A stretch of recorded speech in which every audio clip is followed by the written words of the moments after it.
Happy Friday, everybody, and welcome into the Gramlich and McLean podcast presented by Ingles, the official supermarket of Gramlich and McLean. Mac, this is our final episode ever. I'm just kidding. No, not ever. Oh my God. What? You know what? Absolutely not. That'll be an interesting day. Will we tell people, or are we just going to just disappear, show up on a beach somewhere and they're like, how the heck, where'd Kelly and Eric go? I mean, this is awkward because I assume we'd be doing this in the retirement home. Like we would just get neighboring retirement home vibes and just do it there.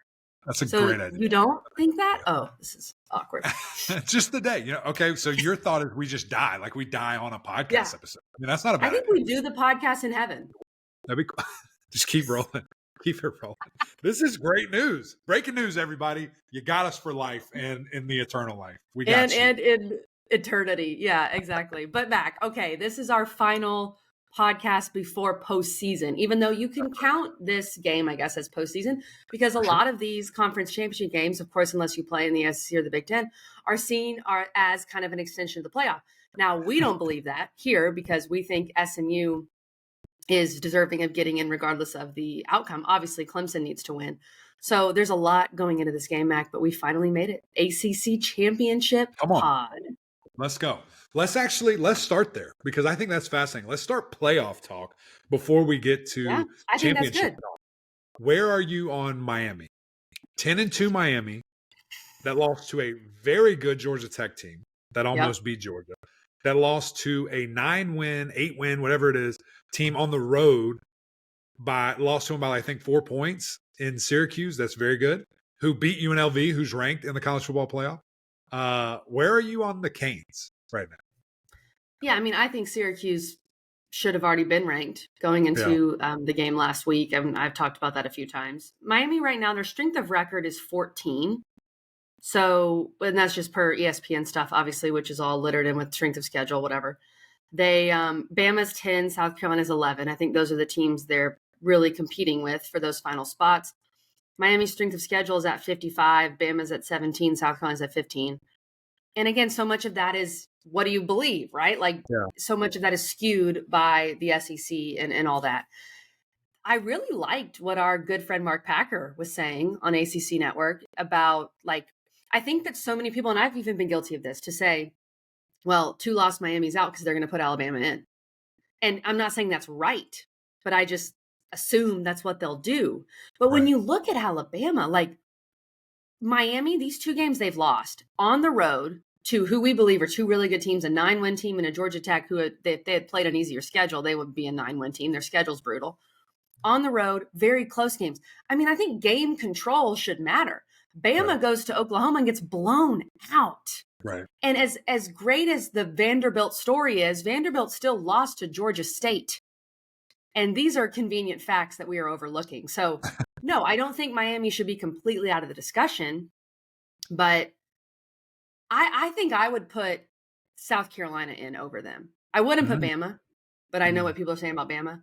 South Carolina, to me, with the schedule they've played and the wins they have, that's specifically the wins, that's where I have some issue with Miami. The wins just aren't necessarily there. I think Georgia Tech and Syracuse would have been two of their better wins. So that's where they're lacking a bit. What do you think, Matt? Yeah, it's definitely fascinating, just to look at and to see, because again, I think you have the best quarterback in the world in Cam, Ward and the things that he can do. You're really good on the road. You have the one loss on the road. The playoff time, they lost at home to Georgia Tech, right? Wasn't that at home? No, that was in Atlanta. Oh, in Atlanta? Remember they rushed the field, everything? Yeah, they did. Yeah, wow. That was 2 years ago that you're thinking about. That's what I was thinking because I was there. I'm having PTSD flashback. But it's a team that is just fun to watch, and they're pushing the ball around. You have obviously the massive brand, things of that nature. And I hate the argument that we're sitting here and saying, well, what about these teams over here? And all those teams have more losses than Miami has. And I just think if you change the conference logo on their patch, on their jersey, it's not even close to a discussion. It's not even a thing. And I think that's a shame. So we'll see. It's going to be really fascinating what happens there. Let me add this, Mac, because we created this 12-team playoff, if I'm not mistaken, when we had 5 power conferences, right? That's why there are 5 auto bids. Yep. why do we still have the 5th auto bid? Crazy. Honestly, why does the Big 12 get included? Just because they're a conference, and Boise State, of course, by all looks, is going to get that 4th bid, the 4th bye, I should say. Right. If that wasn't the case, Miami would have a much better chance. For sure. So I who knows what they'll do down the road, but the reason we had 5 is because we had 5 power conference. We don't have that anymore. Right. It should probably just be the 4 conference champions get the bye, and then we're done, instead of having to sneak someone in at the 12 spot. That is a little annoying, and very annoying if you're Miami. Yeah, and it's going to be interesting to see what this new iteration does. Of course, we haven't even got through this one, and we're already talking about what's next. I know. What's going to happen. But I do think that probably goes away or is changed. And it should. You're going to look at who's the highest ranked teams, and that's kind of how you do the seeding, and that's how the different things are going to flow there. So it's going to all be fascinating. Looking at these Mustangs too, I believe they're in. Just like kind of you said, I think that this, no matter really what happens, even if they do get blown out, I don't care. They're 11-2. I mean, that they've won the regular season, quote unquote. I know we don't really do that, with football, and it's one of those things where I think it's a done deal. I think the only person that should be fighting for a spot right now is Clemson, and the fact that they have that opportunity is fantastic. Good for them. Yeah, I agree, Mac. Well, speaking of that game, let's get to that game. We cannot wait. I know there's going to be a lot of Clemson and SMU fans heading to Charlotte, probably going to be needing to tailgate. SMU fans, if you're coming out, right, and you need a grocery store to stop at to stock up on the things you need to tailgate outside of Bank of America Stadium, make sure you go to Ingles. They'll have everything you need. They have pre-made stuff, so you're not traveling with your grill, right? Unless you're Eric McLean. You might need a tray or whatever they've got. They've got you covered at Ingles. So make sure you check them out. Come on, KG. I love to see it. You got to get it right. Do all the different things there. And Clemson fans, you're coming up from the upstate. Let's go. Bring a couple coolers and let's get it happening. Let's make it happen. So really quick, a message from our friends over at Ingles, and then we'll jump into this matchup. Did you know that Ingles sells more organics than any other store? Or that they run their own dairy? Or that they only serve USDA choice and prime meat? Did you know that they have more local craft beer than any place else? Or that they have Energy Smart stores? Or that they professionally slice and package imported cheese from Europe? Did you know about their giant international aisle, local farm partnerships, curbside pickup, wine department? Or that they donate 3,956 meals a day to local food banks? Well, now you do. It's all in the bag. Ingles, low prices, love the savings. Mac, I am so ready to talk about this game. As of now, we're recording this a little earlier in the week because I have a bajillion basketball games to do this week. SMU is a 2.5-point favorite. The total is at 55.5. Mac, initial thoughts on that spread? I think you're seeing some respect to SMU and Clemson. Obviously, they've struggled in the big games. They've struggled against the good teams that they've played. You'd say they lost to the 3 best teams they've played. So I get the respect. I think that's a fair line with SMU minus 2.5.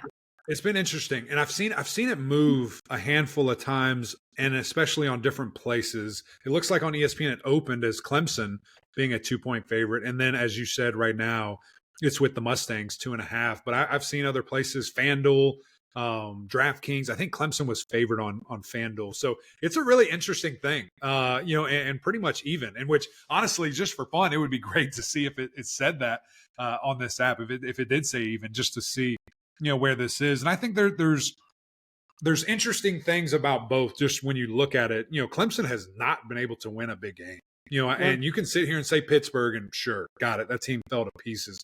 And you could say Virginia Tech. They're 6-6. Like, let's be real. Let's be serious. And when you look at who they've played and who they just haven't been able to come up with wins against, has been their better opponents, the good opponents. And so now you're looking at square down the barrel again here in Charlotte against an SMU team that is excited. We just spoke with KJ on Wednesday, and they're jacked up. They cannot wait for this opportunity, going against Clemson. And then on the other side with SMU, again, there is something to playing that Paul. There is something to having to play those and go through those guys. And, even, it's not a down year. It's 9-3, but it's a down year to national championship standard, to 15-0 standard, which is a brutal and nearly impossible standard to keep up and uphold.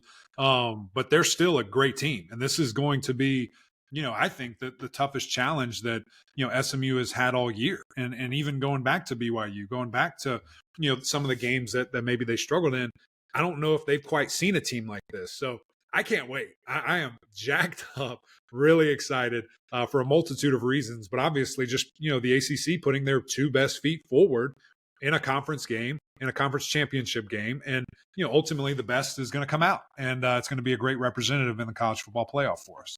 Yeah, and two great brands. I think that's always good for these types of games. It would have been the same with SMU, Miami, or whoever it ended up being with those three involved. Mac, let's go. Let's talk position by position. I think this is a fun way to break down the game in general. Tell me who you give the edge to at each position, and then I'll tell you what I'm thinking.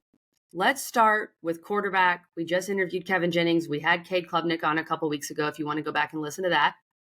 Who do you give the edge to when it comes to quarterback? I hurt some feelings with this, I feel like, KG. It is a fascinating thing, but I think and they're the same age, so I can't sit here and just say all this experience type of thing. I think Cade's the better quarterback. I mean, I think that he's developed into that. I think that he is really proven and shown his growth, at a handful of different times. And as it sits today, right now, that's kind of where I lean with that. Now you can say the homer thing. I get that. I totally do. But I do think that Kevin Jennings has big time potential. And next year, again, square in this Heisman race. I think both these guys. And that's what's so fun is, we're going to get a little bit of a glimpse of what I think next year can be, especially with these two guys, these couple of Texas native quarterbacks. But when I look at the arm, when I look at the deep throws, what he can do with his feet, all these different things. And again, KJ can do it too, but I just a slight edge. I'm going with Cade Klubnik and what he brings to the table here. Mac, that's interesting because I didn't really think much about this. I thought it was obvious that it was Kevin Jennings. And I think going into the game, I'd take Kevin Jennings. Now, Cade Klubnik has had a really, really good year. Like, I'm not taking anything away from Cade. His numbers are phenomenal. He's actually higher up when people talk about Heisman because his numbers are so good. But especially in the big games, like, I'm taking Kevin Jennings. Specifically, we talked about this when we had KJ on. Like, his Louisville game, probably one of the better defenses that both of these teams have faced, right? So you look at kind of a parallel. And SMU had to play Louisville at Louisville. Jennings was phenomenal in that game and really used his legs. And I think his legs can be a big X factor. That he hasn't used his legs as much since the Louisville game. But how much do they use him in the running game is going to be interesting. Of course, he had the one kind of crazy blow-up game against Duke. But I think Kevin Jennings has shown up better in the big moments. And I think Cade has been great. But from just an edge standpoint, I'd give KJ the edge here. And I hear you. I totally do. I just don't know, like – Think of Cade's numbers if he would have played Nevada instead of Georgia. Think of his numbers, and KJ didn't play. Well, he did. They went back and forth. App. You know what I'm saying? You know what I mean? But they played Houston Christian. So you think that Cade's numbers already are astronomical, and he played against two of the best defenses in America. So it's just it's one of those things. Like, big game. Yeah. I get the at Louisville. It is a big game, and they were ranked. I totally get that. But like, that's it. That's the only like really hardcore opponent when you look at kind of where they were. Now, you could argue Pittsburgh at the time too, but again, maybe SMU broke them. Maybe they did. And it's going to be hard for me. Y'all have to just bear with me because I think both of these teams are very good, and I don't want to discredit or rip any thing apart here with it. I don't know. Maybe I'm a Cade believer, and that's a 180. It took me a while to get here because again, just looking at kind of what has happened and where he has gotten to, I'm just impressed by it. I really am. I think he's put in a ton of work and kind of where he is. But again, I think KJ is a fantastic player too. It's 1A, 1B, for me when you look at those guys. I'm a believer in both. I'm not sure that there's a big difference, right? I think you can go either way. So let's go on and see if we disagree on other places. What about at wide receiver? Who would you give the edge? You're going units, the entire unit? Entire unit. You can throw tight end in there too. Yeah. Well, yeah. If RJ Maryland's playing, I probably give the edge to SMU. I think Antonio Williams is the best receiver in the game. And then I think those two 5-star freshmen plus Brenny, when you add that together, it's just, that's weapons. That's really talented people. And again, SMU has it too. This is what's so fun to me is that it's really good. Like we're picking and choosing really difficult things here. But, I think you have the alpha in Antonio, and he is that guy. Like, I think he's the best receiver in this game. And, it's going to be fun to see that on full display. So I go Clemson there as well. Here we go. 2 for 2 for the homer. No, I think that's fair. And that's the whole point of this is it's just an edge. Like, obviously, all these units are really good. These are two teams playing for a championship. I would also give the edge to Clemson. I think Antonio Williams is, to your point, the best pass catcher on the field. And, of course, RJ Maryland, he's been out for a while, but he maybe could have skewed it a little bit. Running back, I don't even think it's close, Mac, especially with Maffa beat up. I mean, I'm going SMU here with Brashard Smith.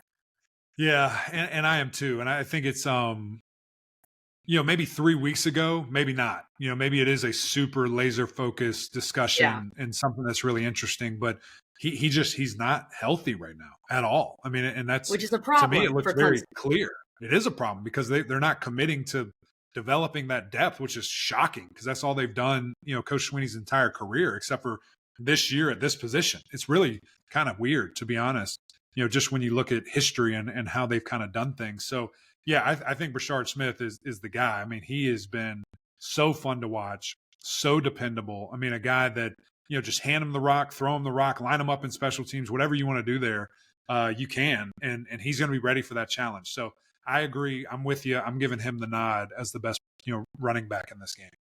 Yeah, he could be a game changer. Okay, Mac, I'm going to defer to your expertise here. O-line, who do you give the edge? This one's hard too because we've seen, like, at first I did not like SMU's lineup that they had. I thought they had some guys, out of position, not really in the right way.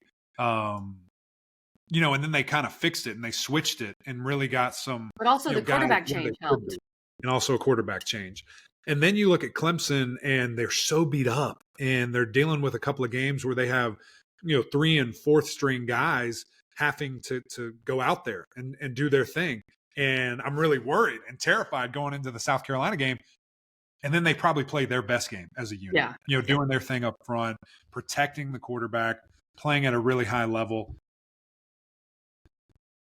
Such a cop-out if I say you can do a toss-up. There's one group that I'm thinking of doing a toss-up. You can do a toss-up. It's fair. I think I'll do a toss-up. Okay, do it. I am. I'm disappointed. That's such a chicken way. I'm such a loser. Yeah. It's okay. You're not a loser, man. You're not supposed to agree with me, Kelly. What the heck? You are a loser. You are a loser. I'm leaning Clemson here because I think this Clemson O-line has been more tested by some different defenses that they've played, and they've looked really good. They actually looked pretty good against Georgia, South Carolina. Yeah. Obviously, we saw that. Maybe that goes back to my kind of Cade argument that they've played better people. So I just didn't want to go all those Tigers in a row. All right, I'm going Clemson with you. I'm going Clemson. Honestly, because I think that in my heart of hearts, I think that. Good. Be honest with us, Mac.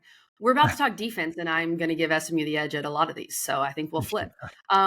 Defensive line, honestly, I give SMU the edge. I think that Clemson's D-line, you have TJ Parker with 10 sacks, but you've had Peter Woods beat up all year. He's looked a little slow. Like they obviously couldn't take Sellers down and of course Sellers was incredible, but Kevin Jennings has some Sellers abilities with his legs. Yeah. I give SMU with Elijah Roberts, with Jafari Harvey, all these guys they have. I'm going to give SMU the edge. Yeah. And probably 3 weeks ago, I probably would have agreed with you. But I think when you look at Peter Woods back at the defensive line position, and again, they're dealing with some injuries here too. I think those guys are really different. I think TJ Parker and Peter Woods are like, they're elite and they count, for something, having those two guys there. And at the end of the day, if K-Part is ready to go, I give them the edge. I think that's a big time area where you've just got some guys balling and maybe playing at a better level now than they were earlier in the year. SMU really talented as well, though. I mean, you're looking at 3 guys on the D line that have 5 or more sacks. I mean, that's impressive. Right. That's important. And again, it's one of those things where, and maybe your best guy's under that. He's at 4 with Elijah Roberts. He's been hurt. He has a ton of pressures, I think, in the top 3 in the country with pressuring the quarterback. So they'll get after it and they're active. But I think that Clemson D-line is still just a bit different. I think I'm just scarred from watching Lenora Sellers run all over you. So maybe I'm just scarred from that, Mac. Yeah. Linebackers, I think the question is Sammy Brown going to be allowed to play? Because if he's going to be allowed to play, then I give Hey, how about the edge to Clemson putting him Clemson. on the game day graphic? Did you see that? They put Mac, him on and I was just like, "Whoo-wee, that's something. I got That's a thought." questions. I got questions. But Mac, part of why I'm also giving the edge to Clemson linebackers, but D-line SMU, Clemson's rush defense, when you look at the numbers, 14th in the ACC. SMU number 1 in the ACC, only giving up 95 rushing yards per game. I also give, and we'll just go down here, I give the SMU secondary the nod. So I'll take the Clemson linebackers, but I'll take the SMU D-line and the SMU secondary. Yeah, it's well, I think you break that down. I think you break that down even further and go corner versus safety. But I think with the linebackers, I think I'm going to go SMU. Very much more consistent. I like the talent. I said, and especially if Sammy's on the field, I think those guys were supposed to be the best linebackers in the country, and they just haven't delivered. I mean, it's just been a weird year. Yeah. I think SMU's linebackers. Sammy Brown is a difference maker. If you play him though, like it felt, I thought Sammy Brown was making a difference in the first half against Sellers, and then the second half, he's not even out there. That's crazy. I've gone hard enough on that on radio. I don't want to relive it here, but we'll see. Maybe I do it again on Sunday. Who knows? But yeah, I think, just more consistency from SMU, getting after it, doing their thing. Safety wise, I don't think it's even close. I'm going SMU. I mean, those guys are nasty, really, really freaky, make turnovers, things happen, come down, hit you, take the ball away, all different kind of things. But cornerback, I'm probably going to go Clemson. I mean, and again, the biggest and most annoying thing has been the inconsistencies. Like, Clemson corners sometimes look like top 5 picks, sometimes look like free agent signees. I mean, it's weird. It's very weird about the inconsistencies there. But, when I look at the turnovers created, a lot of those picks, those are coming from the safety position for SMU. On the other side, you got Terrell and Hampton, those guys getting their hand on the football at the cornerback position.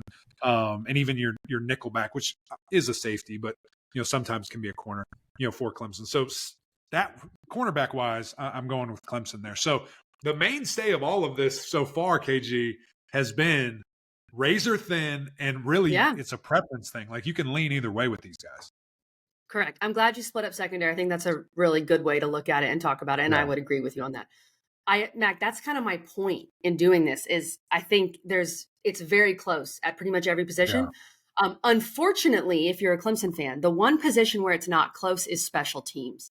If this comes down to special teams, which a lot of championship games do, which arguably you could say some of Clemson's losses have come down to that. Clemson not settling for a field goal, not taking the points because they have no faith in their field goal unit, and then maybe pressing too much on that final drive against South Carolina because they have no faith in their field goal unit. Issues, right? So that's interesting to me because I think without a doubt, with SMU, with their special teams, with Colin Rogers, who's a great kicker, like that nod's easy. Yeah, I think so too. And, you just look at the numbers now, field goal percentage wise, they're actually really close. They're within a percentage point of each other, but Rogers has attempted 10 50-plus yard field goals, has drilled 7 of them. Like, that's a weapon. That's a weapon. And maybe what it could come down to, in this type of game. And do you have the, confidence, do you have the ability, things of that nature? Clemson has attempted 1, they made 1. So they can do it. I don't know if they can block for it. They can kick it. I don't know if they can block for it. But that will be a very interesting thing as well, just to see how they do there.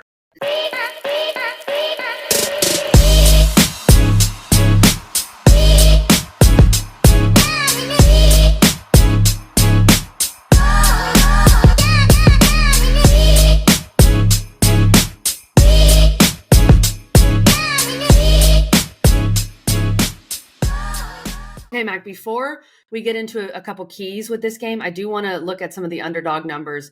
Use our code GMPOD for up to $1,000 in bonus cash. Underdog Fantasy, download the app, get in on the action for conference championships. They've already got Clemson, SMU, all the way up on the app. So many things to choose from. When you first look at the quarterbacks, Mac, very, very similar things to choose from here. Klubnik's Which passing. furthers our point, right? Like Underdog use these guys very similarly as we do. Exactly. Klubnik's passing yards is at 251.5. Jennings at 246.5, virtually identical. Passing touchdowns, each of those guys are at 1.5, higher or lower. Interceptions, each of those guys are at 0.5, higher or lower. Rushing or receiving touchdowns, each of those guys are at 0.5, higher or lower. And then there's a longest completion on here for Cade at 42.5. Yeah. It's so similar, Mac. I think where I would lean is perhaps you look at, and I find it odd that they don't have, I think I read that wrong. They don't have a rushing touchdown on there for Klubnik. Oh, they do. I like that one because, I mean, look what he did against South Carolina. They've been using Cade's legs a lot, especially in the red zone. That's one I would lean towards. And then the 1.5 passing touchdowns. If this game goes kind of how we think it's going to go, I would think this game's in the 20s-ish, high 20s. I could almost go higher on both those for those guys, 1.5 passing touchdowns. Yeah, that, or you go with both of them running the football, right? Like when you see what Clemson has been so susceptible to, which actually gets you a little bit better odds if you go with the rushing touchdowns, which means more money if you hit that. Jennings only has 4 rushing touchdowns on the year. It's weird. He hasn't played this defense yet. Yeah.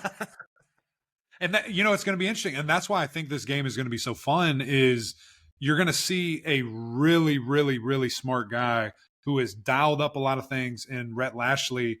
And what is he going to do? Coming off that game, Clemson going against Carolina where they could not stop the quarterback run. Now, you do not have Lenoir Sellers. You don't have a 6'4", 245-pound running back, quarterback monster. You have a guy that's probably a little bit more polished as a passer. But can you try to take advantage of that quarterback run? And what are you going to do there? So I am fascinated to see that. And so that makes me think that they're going to have some running stuff there. Does he squeak out for a touchdown? And then with Cade, I mean, honestly, I feel good about any of the yards or touchdowns. I don't like the longest stuff. Like that's terrifying to me. You just never know. I feel good about any of those 3, though. If you want to go with it, whatever you feel good about, I do think the higher will hit. I don't know if I'd necessarily go with the lower there. Then you come down to the running backs. Rashard Smith scoring a touchdown. Chalk it up. Like, give him the rock. He's going to do his thing. That one seems too easy. Yeah. And then Phil Maffa, I'm actually going to go lower than the 83.5 yards. I think he's hurt. I just don't know if Clemson's going to run him. And this is a really good run defense in SMU. So I don't know how much Clemson is going to sit there and beat the drum of we want to run the football. So that's kind of where I'd go there. You don't get great odds for taking the Brashard Smith touchdown. You only get 0.7. But I think that's a pretty solid one because they're going to run him. I know that for sure. And do we see a good bit of Jay Haynes for Clemson? And then that lowers Maffa's yards if he's just not healthy. Keep monitoring the app as we get closer to the game because I don't see Antonio Williams on here yet, assuming he will be. I really like Brashard Smith to score and honestly higher than his 83.5. I mean, we talked about Clemson's rushing defense has just not been very good. So I like both of those in this game, but keep looking at it because once Antonio Williams pops up on there for receiving yards, I think I'm going to take him. Now, I took the past couple of weeks, Mac, I've taken Antonio Williams to score, and that hasn't been as fruitful for me. But the yards, depending on what it's at, I would go with that. The yards are yarding. And again, it'll be interesting to see, because again, he's the go-to guy. He's the alpha. This is do or die. You have to remember that too. Like we've got to do everything to win, whatever that takes, whatever you think that is. So that's why I always think in championship games, the best players are going to be involved. The best players are going to be a heavy dose of the game plan. And so that's why, a touchdown's probably a relatively safe bet for this one, KG. All right, Mac, let's pick this game. Let's look at the spread. Let's pick it, give some keys. I'll go ahead and go first because I think maybe I know where you're leaning. Oh, no. I hate to do this, but I also don't hate it because I am a big fan of what SMU has done and how they've performed this year and Rhett Lashley and the whole squad. I'm taking SMU to win this game. I think SMU wins it. I think Clemson in the big games this year has just not had enough, whatever it is, whether it's a bad turnover, whether it's just lack of consistency, the Georgia game, a whole different ball game. I just think that what we know about this Clemson team is kind of an overwhelming evidence. Yeah. And SMU is very confident. I give the edge to Jennings, which of course is probably maybe an X factor for me. I give the edge to SMU's defense. I think the turnover battle will be huge. Obviously, it was in the South Carolina game. I think that SMU being able to get some pressure on Cade Klubnik is going to be massive. That has to happen, right? And then for me, Mac, the way SMU wins this game is that Kevin Jennings uses his legs. Yeah. It doesn't have to be just like Louisville. You don't need 100 rushing yards because that only happened once, the Louisville game, but you need 50 or 60. And then, Mac, special teams. I think special teams will come into play in some way, shape, or fashion. So, you know, as a Clemson alum, it does pain me, but I think SMU wins the game. Yeah. I love all those facts, and I love all those Tell me why I'm reasonings. wrong, Matt. No, I think if they win, that's how it has to happen, especially with, you know, Kevin Jennings. I mean, we've been on the huddle discussing this for a while. The next step for SMU, and it's hard to say next step because they're 11-1, top 10 team in the country, all these different things. It's hard to really say that. But when you start playing Clemson, when you start playing SEC teams, Big Ten, whoever you face in this playoff, you have to have a quarterback that is that big of a difference maker with his arm and his legs. Like when we were at our best at Clemson, when I was playing and we were at our best, we had a quarterback that could do anything you want. Whatever you give us defensively, he's going to kill you. He's going to make us right. He's either going to run it, he's going to throw it. It doesn't matter. And I use these different references all the time, but you know, we played Boston College back in the day in 2015, and they loaded up the box. They said, "You're not running on us." He threw for nearly 500 yards. We play against Alabama, that's going to do a little bit more, and here's the different things that they do. He rushes for over 100 yards. So it's just having that ability, having a guy that can do that is such a big difference. And I totally agree. I think for SMU to win this game and to go on a run in the college football playoffs, he has got to use his legs somehow, some way. And that doesn't necessarily mean run student body right, student body left, you know, whatever with them, but just create. Just take things that they give you. If you see zero, take off and run. If you see literally the Louisville game, take off and run. I mean, how he played in that game. Yeah. I think he needs that. I think he has to do that. And I think there's something to being there before. I think there's something to playoff football. I think there's something to Dabo Swinney still being one of the best in-game, big game coaches, you know, that there is. And does he pull magic out of a hat? Does he get it going and get this team back to where they understand? Maybe we haven't seen it yet. And honestly, where Clemson is for me right now, I'm taking the Tigers. But even where they are right now, it's a little bit like I was saying about Syracuse in November. Like, ooh, I haven't seen you win. I haven't seen you win a big game. I don't know if this just year you can't do it. So, you know, this is one of those things where obviously you have to prove it to me, but I want you to prove it to me. And, you know, I think there's a little bit of the good of the league here too. I think if Clemson wins, we get both these teams in, and Miami has a really outside shot, which I would love to see. I want to see. And with that said, I think Clemson wins by a touchdown or more. I think the Tigers stand up. And again, I think because of Cade Klubnik, I think I said it last week in the South Carolina game, he's the best player on the field. I think that's going to happen again. And really, you know, I know, you know, Shane Beamer called me out in his post-game, KG. I don't know if you saw that or not. He said somebody referenced the other quarterback as being the best player. I think our showed that he was. He was talking about me. I still think that. And even in that game, Cade rushed for two touchdowns. Lenoris rushed for 2 touchdowns. They both had picks. Cade had more yards. Just saying, somebody's team didn't do the rest of the job. But I think Cade makes it happen. I think Cade takes that step, and he should have and could have done it last week. I think he does it this week, and there's some momentum for Clemson moving forward. We shall see. I think this will be a great game. I'm really excited for this game. I'm so excited to be there. I'm so excited. It's these two teams. We don't have favorites. We don't have, you know, whatever. But yeah, we do. We kind of do. Well, let me add this. Clemson fans, tell me what you think. Come for me. SMU fans, go get Mac. And we'll see you. We'll see you on Monday when we recap this game. Can't wait. Yeah, I can't wait either. It's going to be a lot of fun. Hope to see everybody in Charlotte. If you're there, hit me up in the comments. Hit me up on social media. Would love to see everybody. We're going to be there for a handful of days. I get there Thursday. So by the time you're watching this, we're already there. So come check us out. Come see the huddle. Friday night, we've got shows. Saturday all day, we're doing our thing. And would love to see a big presence of both. I want to see everybody there. So it's going to be a ton of fun. Cannot wait to see it. And ultimately for the ACC to put their best foot forward. So if you haven't already, guys, jump on this subscribe train. Turn on your alerts. You get a little notification when an episode drops. You don't want to miss any of that. We're going to have our official picks on Friday, so check that out on social media later today. You'll see that probably tonight. And the different things that we'll do with Underdog, easiest place to play, as KG said. And then, of course, just the OGs on Apple Podcasts, SiriusXM. Staying with us. We appreciate you guys so much. But until next time, we'll see y'all.